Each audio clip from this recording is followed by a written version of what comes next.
السلام علیکم۔ کراچی میں لرزہ خیز واقعے پر پورا شہر سوگوار۔ اندھی گولی نے 6 سالہ بچے کی جان لے لی، افسوسناک واقعے پر ہر آنکھ اشکبار۔ کیا آپ حالات حاضرہ سے آگاہی حاصل کرنا چاہتے ہیں؟ خبر کے پیچھے چھپے اصل حقائق جاننا چاہتے ہیں تو ابھی سبسکرائب کیجئے جلمل پاکستان کو اور ساتھ ہی گھنٹی کے نشان پر کلک کر دیں۔ آپ کو بتاتے چلیں کہ کراچی کے علاقے قیوم آباد پل کے قریب مبینہ طور پر نامعلوم سم سے گولی لگنے سے 6 سالہ بچہ جاں بحق ہو گیا۔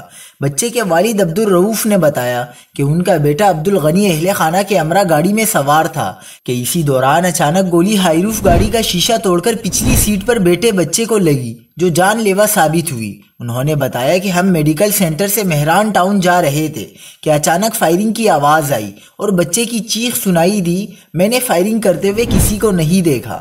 بیٹا جیسے ہی زخمی ہوا اسے گاڑی میں آگے بٹھا کر اسپتال لے آیا۔ عبدالرؤوف کے مطابق وہ بطور ڈرائیور ملازمت کرتے ہیں۔ گاڑی میں پوری فیملی موجود تھی۔ متوفی بچہ عبدالغنی 5 بہن بھائیوں میں سب سے بڑا تھا۔ جناح اسپتال میں قانونی کارروائی کے بعد لاش کو ورثاء کے حوالے کر دیا گیا۔